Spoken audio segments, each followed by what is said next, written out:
Om Swastiastu. Perkenalkan, nama saya Dai Indira Maharani Darmawan, nomor absen 18. Di sini saya akan menjelaskan mengenai dampak pendudukan Jepang di Indonesia di bidang sosial. Yang pertama yaitu masyarakat dijadikan romusa. Pengerahan tenaga kerja paksa yang dilakukan Jepang disebut romusa. Pemerintah Jepang banyak mengerahkan tenaga kerja secara paksa. Untuk mengerahkan tenaga kerja tersebut, di desa-desa dibentuk panitia pengerahan tenaga kerja yang disebut Romukyokai. Tugas Romukyokai adalah menyiapkan tenaga sesuai dengan jatah yang ditetapkan. Untuk melancarkan pelaksanaan program kerja paksa, pemerintah Jepang pada tahun 1944 memperkenalkan sistem Tonarigumi atau rukun tetangga pada penduduk. Sistem Tonarigumi merupakan kelompok-kelompok keluarga yang masing-masing beranggotakan 10-20 rumah tangga. Adapun maksud didirikan Tonarigumi adalah untuk mengawasi penduduk, mengendalikan, dan memperlancar kewajiban yang dibebankan kepada rakyat. Selain dipekerjakan secara paksa, dalam kenyataannya para romusa juga diperlakukan secara tidak manusiawi sehingga banyak yang meninggal karena mendapat penyiksaan atau kelaparan. Banyak romusa yang meninggal akibat kondisi kerja yang sangat berat dan tidak diimbangi oleh gizi dan kesehatan yang mencukupi. Pengerahan romusa berdampak pada struktur sosial masyarakat. Banyak pemuda desa yang meninggalkan desa karena takut dijadikan romusa. Orang-orang yang tinggal di desa hanya kaum perempuan dan laki-laki tua. Oleh karena itu, tidak ada pemuda yang mengerjakan sawah. Dampaknya, hasil pertanian pun menurun. Yang kedua ada Kinrohoshi. Pelaksanaan Kinrohoshi adalah penyerahan bahan makanan rakyat secara besar-besaran untuk kepentingan militer Jepang. Akibatnya adalah beras dan berbagai bahan pangan petani dirampas Jepang untuk kepentingan militernya, sehingga banyak masyarakat yang menderita kelaparan. Yang terakhir ada pelaksanaan Jugun Ienfu.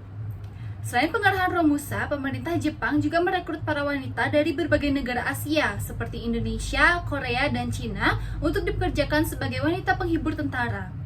Jepang atau Jugun Ienfu. Pada awalnya, para wanita tersebut dijanjikan untuk menuntut ilmu di Jepang sebagai guru atau perawat, tetapi kenyataannya para wanita tersebut dipekerjakan sebagai penghibur tentara Jepang. Sebelumnya perkenalkan, nama saya Niluh Putu Laksmi Febrianti, nomor absen 25. Di sini saya akan memaparkan materi tentang dampak penjajahan Jepang di bidang pemerintahan. Pada waktu Jepang mulai berkuasa di Indonesia, para pejabat kolonial yang berasal dari orang Eropa disingkirkan, sedangkan para orang Indonesia dipertahankan. Di sini orang Indonesia dapat menduduki jabatan yang dulunya hanya dikhususkan untuk para orang Eropa. Hal ini pula menguntungkan bagi sebagian orang Indonesia karena mereka memperoleh kekuasaan. Namun di sisi lain, hal tersebut harus menjadikan mereka kolaborator Jepang dalam beberapa hal yang berarti membantu Jepang dalam menindas rakyat Indonesia. Para pejabat ini pun sering berada pada posisi yang dilematis, karena jika tidak tunduk kepada Jepang, mereka akan dihukum berat oleh Jepang.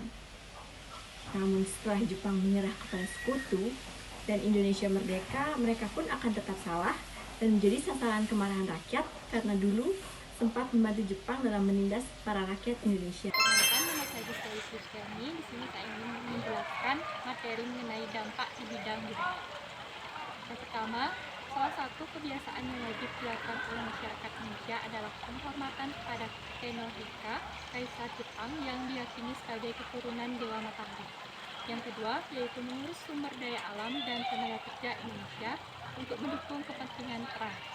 Dan yang ketiga, didirikan pusat kebudayaan Jelmin Bunka Sidoso, menyebarkan kesenian serta kebudayaan Jepang bagi bangsa Indonesia dan untuk mengarahkan agar karya-karya seniman seperti sajak, lagu, roman, lukisan, dan film tidak menyimpang dari kepentingan Jepang sehingga dapat dijadikan alat propaganda Jepang.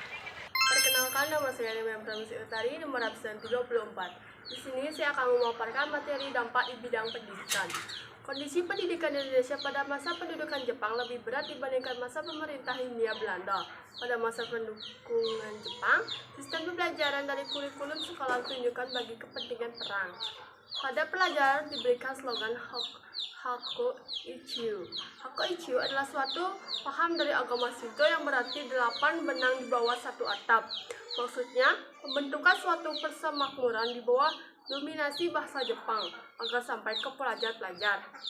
Jepang terpilih dahulu mengindoktrinasi para calon guru dengan doktrin atas slogan Hako Ichiu tersebut. A. Bidang pendidikan. Dalam bidang pendidikan, Jepang mengharuskan penggunaan bahasa Indonesia sebagai bahasa pengantar. Bahasa Indonesia juga dijadikan sebagai mata pelajaran wajib. Bahasa Indonesia pun mengalami perkembangan yang pesat. Yang kedua, B. Sistem stratifikasi sosial. Dalam sistem ini menempatkan golongan bumi putra di atas golongan Eropa dan Timur Asing, kecuali Jepang. Alasannya, Jepang ingin mengambil hati rakyat Indonesia untuk membantu Jepang dalam Perang Asia Timur Raya. Perkenalkan, nama saya Sri Charisia, nomor absen 6. Di sini saya akan membacakan materi dampak bidang militer. Saat pendudukan terjadi, Jepang memanfaatkan masyarakat untuk bisa terlibat dalam perang Pasifik melawan Sekutu. Alasannya sudah tentu dikarenakan Jepang membutuhkan pasukan agar bisa memenangkan perang tersebut. Dengan cara membujuk masyarakat Indonesia untuk ikut melawan pihak musuh, Jepang pada akhirnya berhasil membentuk beberapa organisasi semi militer. Di antaranya ada Seinendan, Keibodan, Hizbullah, Fujinkai, Barisan Pelopor, PETA, dan Heiho. Dengan melalui berbagai pelatihan di organisasi militer dan semi-militer tersebut agar bisa menggunakan senjata baris berbaris, para pemuda Indonesia memiliki bekal keterampilan militer yang nantinya berguna seperti saat Indonesia merdeka dan harus menghadapi kekuatan sekutu Belanda yang akan datang setelah Jepang menyerah. Perkenalkan, nama saya Komandan Idastra, nomor absen 22. Mobilisasi perempuan. Pada masa pendudukan Jepang, kaum perempuan juga dimobilisasi dengan mulai organisasi Fujikasi, organisasi perempuan. Fujikasi dibentuk pada bulan Agustus 1943. Usia anggota Fujikasi 15 tahun. Tujuan Fujikasi adalah membantu Jepang dalam perang menghadapi Sekutu. Orang perempuan dalam Fujikasi diberikan kesempatan untuk bergerak dan berorganisasi, tetapi tetap dalam pengawasan ketat Jepang oleh Jepang. Para perempuan dalam Fujikasi diharapkan membantu Jepang untuk mobilitasi massa, memberikan pengarahan kewanitaan, dan memberikan solusi atas persoalan sehari-hari yang terjadi di kalangan masyarakat. Kenalkan, nama saya Igus Tenggerah Pramayoga, nomor absen 4. Di sini saya akan menjelaskan dampak negatif dan positif pendudukan Jepang. A. Dampak negatif pendudukan Jepang di Indonesia. Pada waktu Jepang memasuki Indonesia, daerah-daerah penghasil minyak dijadikan sasaran pertama untuk dikuasai. Tujuan utama Jepang menguasai daerah tersebut agar Jepang mempunyai persediaan bahan bakar untuk melanjutkan ofensifnya ke daerah lain. Akibatnya, alokasi minyak untuk penduduk pribumi menjadi semakin terbatas. Jepang juga memaksa para petani untuk menyerahkan hasil panennya, padi, sedangkan hanya memperoleh sedikit dari hasil kerja kerasnya. Adanya kekurangan pangan tersebut lama-kelamaan menyebabkan timbulnya berbagai penyakit dan angka kematian meningkat di berbagai daerah.